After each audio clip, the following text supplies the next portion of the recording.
People may be wondering why coups are sweeping across Africa, with the new military governments seemingly on a journey to oust France. At the same time, the people are welcoming Russia with open arms. While not Russia alone, but China seems to be welcomed too. In this video, we are going to find out if Russia and China have a hand in these coups going on in West and Central Africa.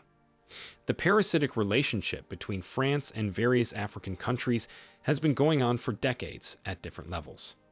France, having been a colonizer for many years, still maintained relationships with its former colonies. These relationships have caused wars today in the continent. A huge part of the reason for the criticism that France is facing is because Africans still think that colonist practices and paternalistic attitudes never really ended. France has maintained close and complicated ties with these former colonies to this day, including a military presence, economic influence, and direct access to heads of state. For example, France has been working in Niger, Djibouti, Mali, Chad, Ivory Coast, Burkina Faso, Gabon, and many others. Djibouti, for example, has the largest French military base in Africa.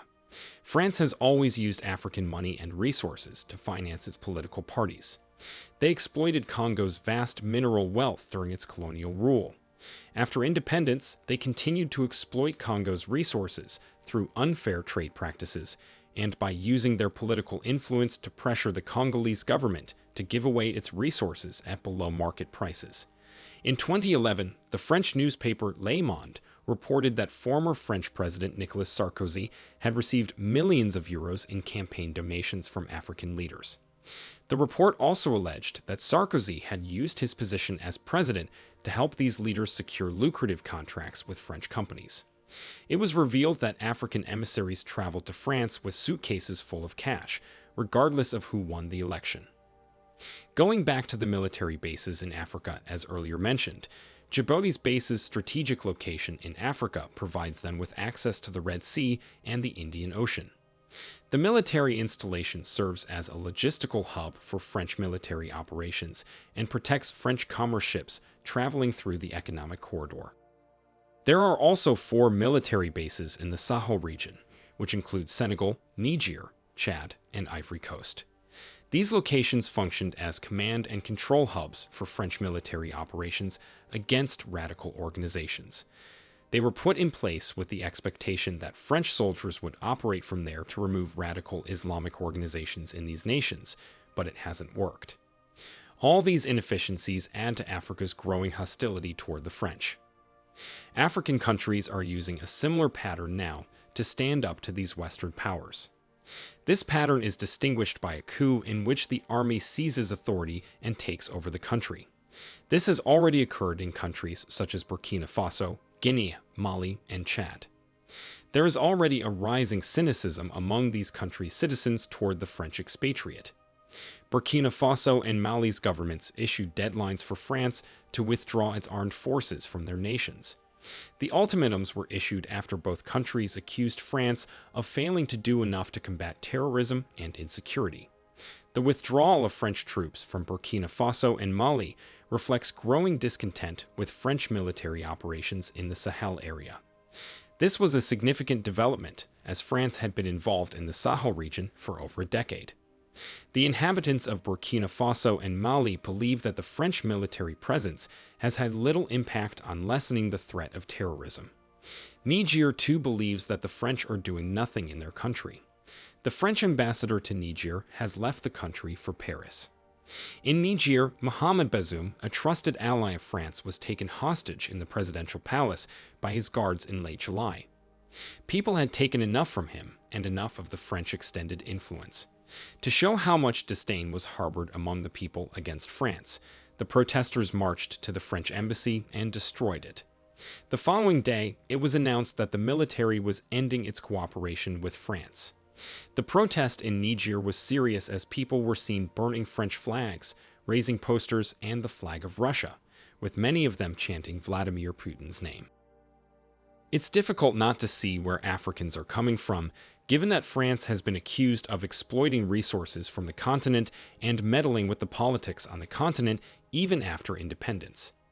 Given the present conflicts in Africa, They are calling for Russia to replace France as their primary global supporter.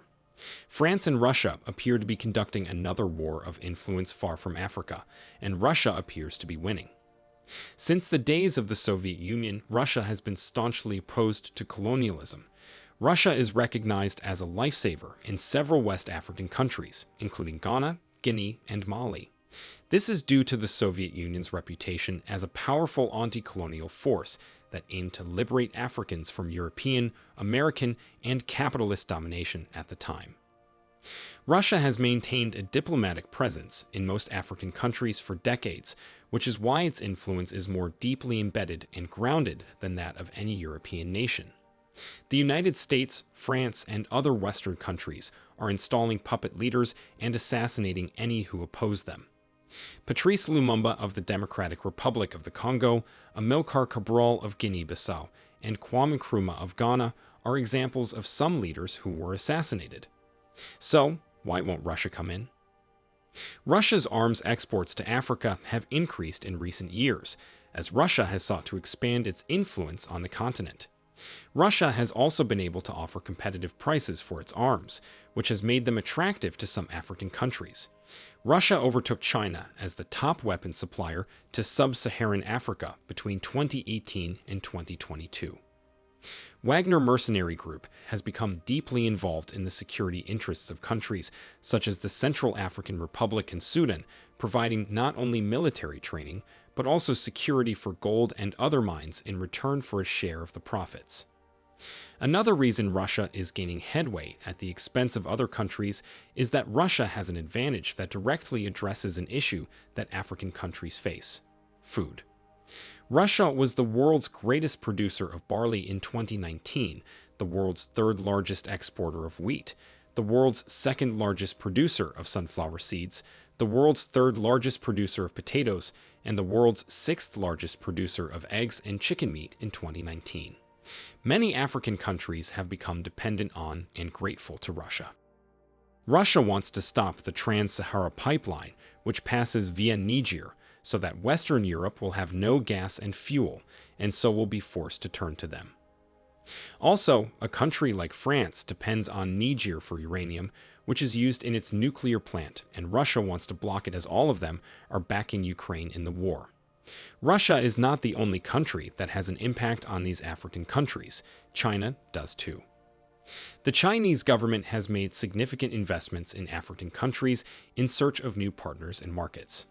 In the previous 20 years, China has invested billions of dollars in Niger, most of which has gone into oil development. China is Niger's largest foreign investor after France. China can aspire to increase market share and take over more enterprises, resulting in stronger relations and more money for them. This is especially relevant given that the Chinese government has not yet directly criticized the coup, preferring to prioritize its financial interests over the military affairs of another country. It's not only in Niger that China is making an impact. China's direct investment in Africa as a whole has grown over the years. Over 10,000 Chinese companies are operating in Africa. The largest companies by value are state-owned enterprises that dominate in the energy, transportation, and resource sectors. Since 2010, a third of Africa's power grid and infrastructure has been financed and constructed by Chinese state-owned companies. Chinese loans to Africa have expanded significantly in recent years. According to the China-Africa Research Initiative, China extended $153 billion in loans to African countries in 2021, up from $115 billion in 2020. This makes China the largest lender to Africa by far. Africans do not still see the U.S. as that useful to them as well because of the superior position often taken by them. The U.S. is losing grip in the battle of influence, while China and Russia are tightening theirs. As all these things keep happening, President Macron has said France has absolutely no desire to return to past policies of interfering in Africa. Macron has also increased financial aid to the continent and reached out beyond the usual intergovernment ties to engage younger generations in civil society. This is happening late. African leaders are moving to Russia and China, where they believe their future is secured. From these points, we can see that Russia and China have been working, and are still working hand in glove with some of these African countries. Russia and China may be using coups as a way to install governments that are more sympathetic to their interests. However, it is also possible that they are simply supporting coup plotters who share their interests, without necessarily intending to install a new government. We cannot say for a fact what their intentions are, but time will tell. We can only hope for a better and stable continent. But what is your take? Do you think Russia and China are trying to help the African continent, or they are just waiting for the air to be cleared to drop their own bombs? Let us know what you think in the comments below. Do not forget to like this video and subscribe to the New Tourist channel. Turn on notifications too, so you get notified whenever we upload interesting facts like this. Thanks for watching, and see you in our next video.